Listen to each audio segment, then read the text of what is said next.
In the heart of Washington, D.C., the air buzzed with anticipation inside a grand convention hall. The occasion was a nationally televised panel on bipartisanship, a rare gathering of political heavyweights, journalists, and influencers, all under the watchful eyes of a live audience and millions streaming at home. The room, adorned with crimson drapes and polished mahogany, hummed with the low murmur of aides, reporters, and camera crews. At the center of it all sat two women whose paths had long been intertwined by politics, power, and public perception: Hillary Clinton and First Lady Melania Trump. Hillary, dressed in a tailored navy pantsuit, sat with a tight smile, her fingers drumming lightly on the table. Her eyes, sharp and calculating, betrayed a simmering irritation. Across the room, Melania, in a sleek ivory dress, exuded an almost ethereal calm. Her posture was regal, her expression serene, but her silence carried a weight that few in the room fully understood. For years, she had been the quiet First Lady, often dismissed as a decorative figure, a former model overshadowed by her husband's bombast. Today, that narrative would shatter. The moderator, a seasoned journalist with a reputation for neutrality, posed a question about fostering unity in a divided America.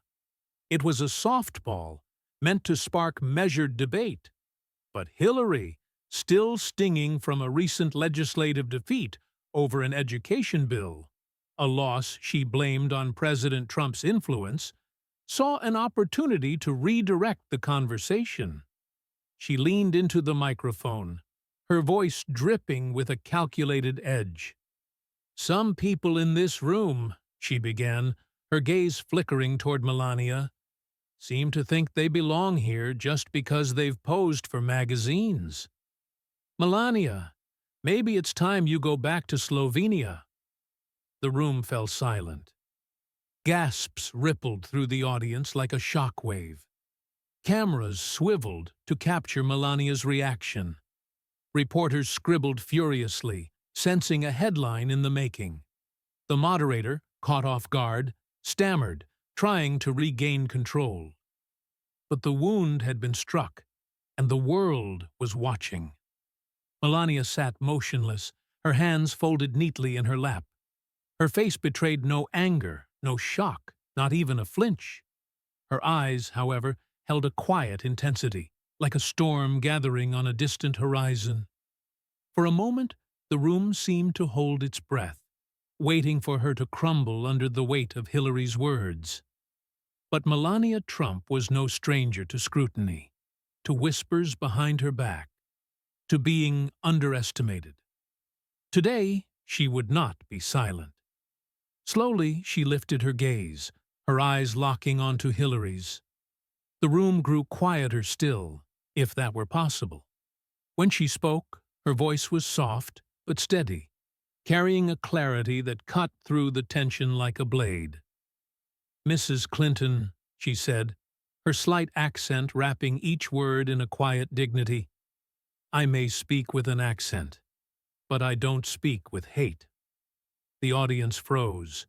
Even Hillary's smirk faltered, her confidence visibly shaken. Melania continued, her voice unwavering. "You think because I am quiet, I am weak, but silence does not mean ignorance, and grace is not submission." Gasps echoed again, louder this time. The words weren't just a defense. They carried the weight of years of being misunderstood, of being reduced to a caricature. Melania's voice, though soft, held a fire that no one in the room had anticipated. Then she delivered a line that would reverberate far beyond the hall.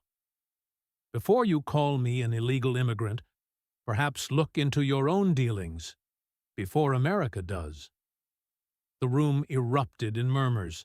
Cameras flashed, capturing the panic behind Hillary's forced laugh. She waved a hand dismissively, her voice trembling slightly. "Oh, come on, Melania. Let's not turn this into a tabloid war. Melania's response was immediate, her tone measured but piercing. This is not a tabloid. This is my life, my journey, my truth. She turned her gaze to the cameras, addressing not just Hillary, but the millions watching at home. I came to this country legally. I followed every rule. I worked hard. I became a citizen the right way. And I love this nation with all my heart. The audience stirred. Some clapped quietly. Others sat in stunned silence. Hillary shifted uncomfortably in her seat, her usual poise unraveling. Melania leaned forward slightly, her voice steady but laced with quiet resolve. Mrs. Clinton, what have you done besides tear women down while pretending to lift them up? The question hung in the air like a thunderclap. It wasn't just directed at Hillary. It resonated with every woman who had ever felt dismissed, underestimated, or judged. For years, Melania had been labeled as merely Trump's wife, or a former model. Critics had mocked her accent, her past, her silence. But in this moment, she was no longer the quiet First Lady. She was a force, a lioness defending her name and her truth. The moderator, still reeling, tried to steer the E-few conversation back to policy. But the audience wasn't interested in policy anymore. They were witnessing something far more profound. A reckoning. Behind the cameras, producers whispered frantically, their phones lighting up with notifications. Social media was ablaze.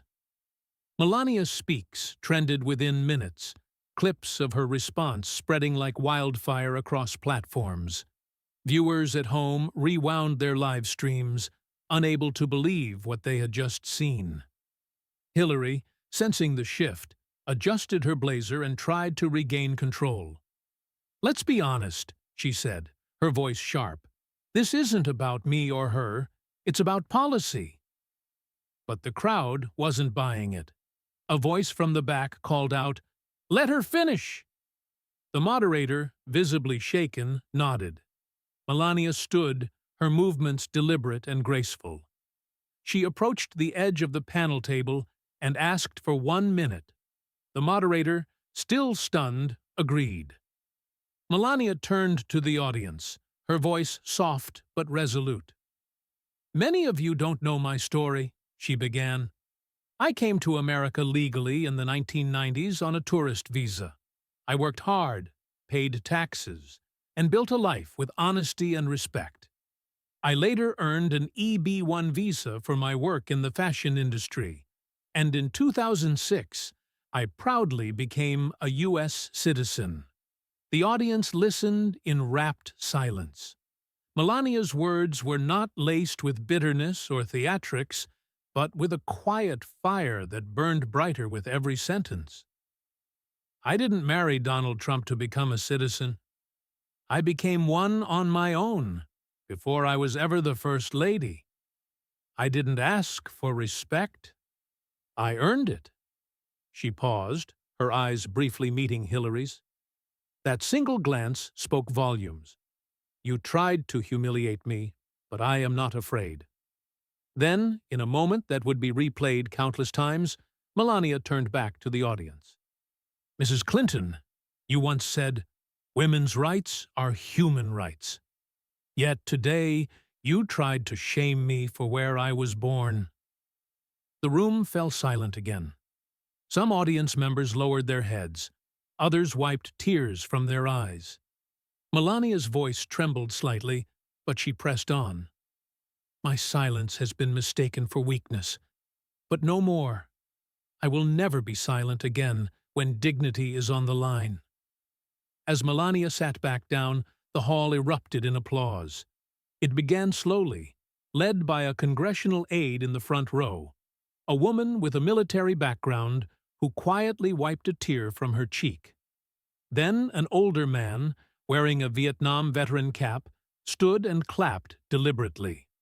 One by one, Others joined, their applause growing into a thunderous wave.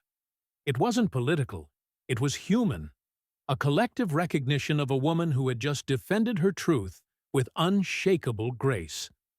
Hillary, still seated, looked around, her jaw tight. She had come to diminish a silent figure, but instead, she had awakened a movement. Melania remained composed, her hands steady, her eyes glistening with a single tear she quickly brushed away. She wasn't crying out of pain. She was crying because, for the first time, America was beginning to see her. Backstage, the energy was chaotic. Reporters scrambled to rewrite headlines, their fingers flying over keyboards. Social media platforms buzzed with posts, from everyday people to pundits, sharing clips of Melania's speech. "I never looked at Melania this way before," one user wrote. "She made me cry. That was powerful." Even some of Hillary's staunchest supporters admitted she had miscalculated. A hot mic caught a Clinton aide muttering, "She's losing it. She underestimated her."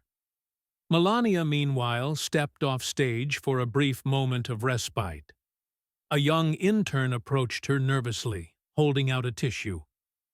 "Mrs. Trump," she said softly. "Thank you. You spoke for so many of us."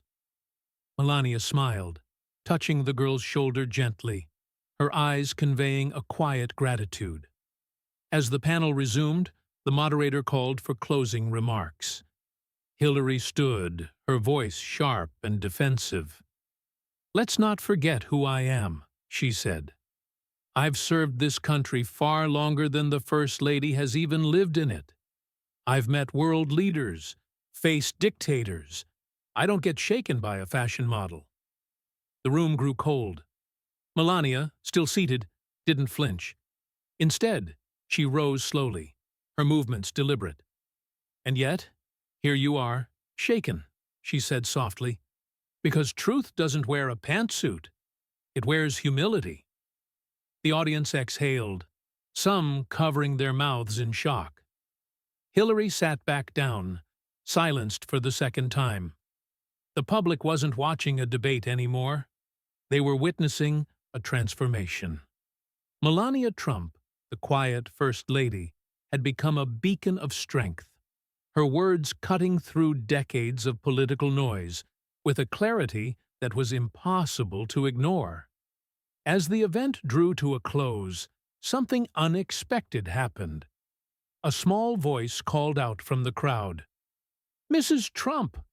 Melania turned to see a young boy, no older than 10, clutching a small American flag. His father tried to pull him back, but the boy broke free and ran toward her. "My mom's from Serbia," he said, his voice trembling but determined. "They make fun of her at work because she talks funny. But today, I'm going to tell her she sounds like the First Lady." Melania's lip quivered. She bent down, taking the flag gently and pressing it to her heart. "Your mother is strong," she whispered, "just like you." The cameras caught the moment, and the crowd held its breath. This was no longer about politics. It was about healing, about connection, about a woman who had turned pain into purpose. Backstage, Hillary's frustration boiled over. She slammed her hands on the table, shouting at her aides. Why didn't anyone stop her? Where were the talking points? But her staff remained silent, some with tears in their eyes, watching the live stream of Melania's exchange with the boy. The tide had turned, and Hillary knew it. She had underestimated her opponent, not realizing that Melania's quiet strength was more powerful than any political maneuver. As Melania returned to the White House that evening, the sun dipped below the Washington Monument, casting a golden glow over the city. She stepped out of the car, her heels clicking against the driveway, still clutching the boy's flag, and a folded napkin handed to her by a security guard. The napkin bore a child's handwriting. Dear Mrs. Melania, thank you for speaking for people like me. I talk different, too. But now I'm not scared anymore because you showed me how brave looks like. Melania read the note silently, her hand pressed to her heart. She wasn't just standing up for herself.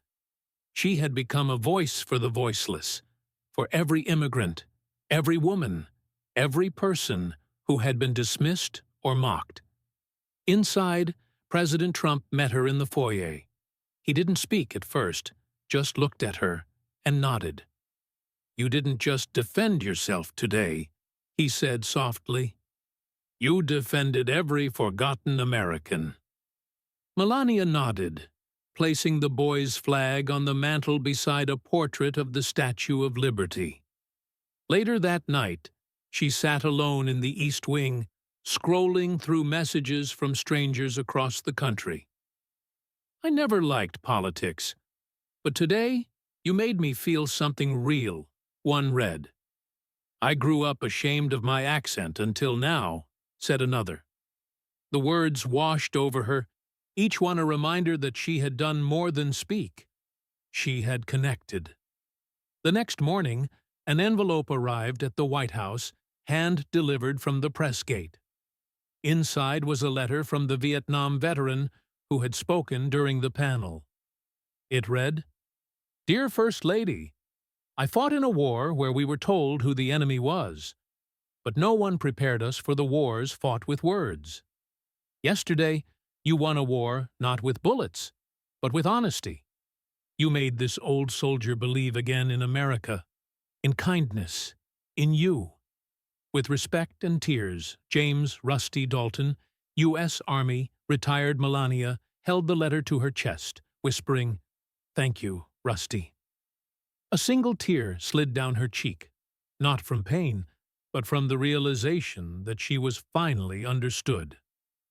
Later that day, her phone buzzed with a private number. She answered cautiously. On the other end was an elderly woman named Elena, who had immigrated from Hungary in 1956. When you stood there with that little flag, Elena said, her voice trembling, I felt like you were standing for me, too. You are not invisible, Melania replied softly. You are part of what makes this country strong.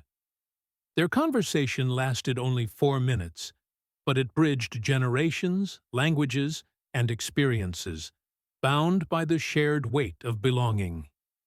That afternoon, another package arrived, this time from Slovenia. Wrapped in brown paper, it contained a carved wooden angel holding 2 flags, one American, one Slovenian. A note from an old family friend read, You left to find a new life, but you never left your roots. Yesterday, we watched our girl become the woman the world never saw coming. We cried for you, Melania, because you stayed kind when the world tried to make you cruel. Melania clutched the carving, her heart full. She had never been supposed to fight back, to rise, to speak. But she had. And now, the world couldn't stop watching. Not because she was loud, but because she had chosen humanity over hatred. In classrooms, churches, and homes across America, her story rippled outward, touching those who had felt unseen, unheard, or underestimated.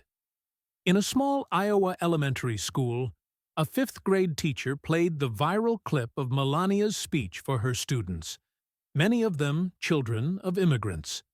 A girl named Maria raised her hand. She talks like my mom, she said, her voice soft but proud. Another student, Daniel, added, She didn't yell, but she made everyone listen.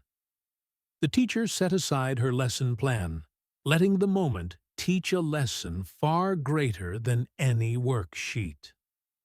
At a Tennessee church, a diverse group of women gathered to pray for Melania, not as a political figure, but as a symbol of courage. She spoke with wisdom, and kindness was on her tongue, one woman said, quoting Proverbs. Across the country, people were moved, not by politics, but by the raw, human truth of a woman who had turned cruelty into a call for compassion. That night, Hillary appeared on a pre-scheduled television interview, her demeanor guarded. When asked if she regretted her words, she hesitated. "It was a poor choice of words," she said, her smile strained. The anchor pressed. "Or was it a window into how you really feel?" Hillary looked away, then admitted, "We all underestimated her." Those 3 words became the headline of the morning. Melania Trump, once dismissed, had become undeniable. She had not just defended her story, she had rewritten it, not with noise, but with heart. And in doing so, she had reminded America that the loudest voice isn't always the strongest. Sometimes it's the quiet one, the one that chooses grace when cruelty tries to break it.